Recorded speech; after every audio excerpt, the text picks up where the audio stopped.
नमस्कार दोस्तों। आज की इस वीडियो में हम कुछ प्रश्न और उनके उत्तर को देखेंगे। ये जो प्रश्न और उत्तर हैं ये अध्याय प्राणियों में पोषण से लिए गए हैं और इन प्रश्न उत्तर को देखने का उद्देश्य ये है कि हमें पता चल सके कि जो एग्जाम है उसमें इस अध्याय से किस तरह के प्रश्नों को पूछा जा सकता है। अब अगर हमें ये पता होगा तो हमारे नंबर अच्छे आएंगे। तो चलिए इसी बात पर देखते हैं कि पहला प्रश्न क्या है।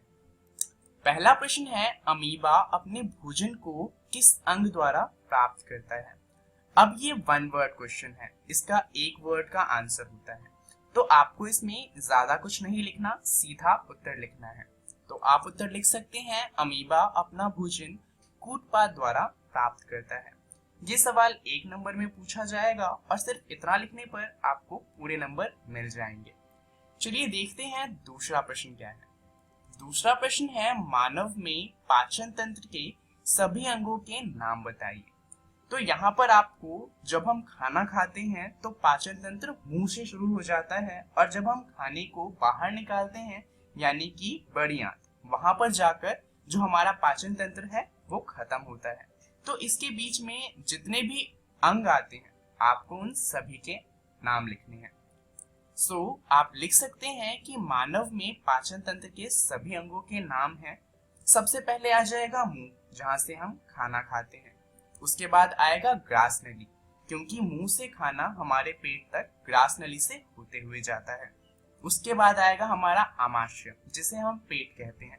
यहाँ पर भोजन का पाचन होता है और इसके बाद भोजन यहाँ से जाता है छोटी आंत के पास। छोटी आंत में भोजन में जितने भी जरूरी पोषक तत्व है वो सोख लिए जाते हैं और यहाँ पर जो भोजन बचता है वो हमारे किसी काम का नहीं होता। तो इसलिए यहाँ से भोजन को हम भेज देते हैं बड़ी आंत के पास, जहाँ पर बड़ी आंत में भोजन कुछ देर तक रहता है और फिर शरीर से बाहर निकाल दिया जाता है। तो ये सभी अंग हैं जो मानव पाचन तंत्र में काम आते हैं। चलिए अब देखते हैं अगले प्रश्न को। अगला प्रश्न है, गाय के आमाशय के पहले कक्ष का नाम बताइए। अब ये भी वन वर्ड क्वेश्चन है, तो इसमें भी आपको सीधा आंसर लिखना है। तो आप लिख सकते हैं, गाय के आमाशय के पहले कक्ष का नाम है रुमेन, और आप चाहे तो यहाँ पर सिर्फ रुमेन भी लिख सकते हैं, तो भी आपको पूरे नंबर मिलेंगे। चलिए अब देखते हैं अगला प्रश्न क्या है। अगला प्रश्न है, निम्नलिखित खाद्य घटक के पाचन के उपरांत परिवर्तित उत्पाद के नाम बताइए। अब यहाँ पर आपको बताना है, जैसे पहला दिया हुआ है कार्बोहाइड्रेट, तो पाचन के बाद कार्बोहाइड्रेट किस में बदल जाता है। वही पूछा हुआ है कि वसा पाचन के बाद किस में बदलता है और प्रोटीन पाचन के बाद किस में बदलता है। तो हम जानते हैं कि जब कार्बोहाइड्रेट का पाचन होता है उसके उपरांत वो बदलता है ग्लूकोज के अंदर, जिससे हमें ऊर्जा मिलती है। वही वसा बदलता है वसा अम्ल एवं ग्लिसरॉल में, और प्रोटीन की बात करें तो वो अमीनो अम्ल में बदल जाता है। चलिए देखते हैं कि अगला प्रश्न क्या है। अगला प्रश्न है, मनुष्य के दांत के प्रकार तथा कार्य लिखिए। अब इसके बारे में आप जानते हैं, इसके बारे में हमने वीडियो में भी जाना था कि मनुष्य के पास 4 प्रकार के दांत होते हैं। तो आपको चारों के बारे में लिखना है, चारों के नाम और उनकी कार्य के बारे में बताना है। तो आप लिख सकते हैं कि मनुष्य के पास 4 प्रकार के दांत होते हैं। पहले का नाम है कृंतक, यह पकड़ने तथा भोजन को काटने का कार्य करता है। दूसरे तरह का दांत होता है रत्नक, ये भोजन को चीरने तथा फाड़ने का कार्य करते हैं। मांसाहारी जीवों में ऐसे दांत ज्यादा विकसित होते हैं क्योंकि उन्हें चीरने और फाड़ने की ज्यादा जरूरत होती है और इसलिए ये ज्यादा विकसित होते हैं और ज्यादा तेज भी होते हैं। यही रीजन है कि जो कुत्ते होते हैं उनके जो रत्नक होते हैं वो काफी लंबे होते हैं। चलिए देखते हैं बाकी के 2 के बारे में। अगला है अग्र चवर्णक, ये भोजन को चबाने तथा पीसने का कार्य करता है। ये हमारे जौ के पीछे की तरफ होता है। उसके बाद आता है चवर्णक, ये दांत सबसे अंत में होते हैं और ये भोजन को चबाने एवं कुचलने का कार्य करते हैं। तो ये है जो हमारे दांत होते हैं और उनके कार्य।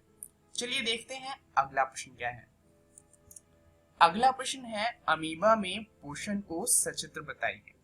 अब इसके अंदर आपको पूरा बताना है कि अमीबा भोजन को खाता कैसे है, उसे इससे ऊर्जा कैसे मिलती है और जो भोजन उसके काम का नहीं होता वो अपने शरीर से बाहर कैसे निकालता है। तो ये कुछ उन सवालों में से है जिसका जवाब लंबे में देना होता है। तो ये लघु उत्तर प्रश्न जो होते हैं ये सामान्यतः ज्यादा नंबरों के लिए पूछे जाते हैं। तो आपको इसे पूरे डिटेल में एक्सप्लेन करना होगा। तो आप जवाब कुछ इस तरीके से लिख सकते हैं। अमीबा अपनी आकृति कूटपादों के बनने और बिगड़ने के कारण बदलता रहता है। ये इन्हें भोजन देने तथा पकड़ने में सहायता करते हैं। जब इसे भूख का आभास होता है तब खाद्य कणों के चारों ओर कूटपाद विकसित करता है और भोजन को पूरी तरह से घेर लेता है, अंततः निगल जाता है।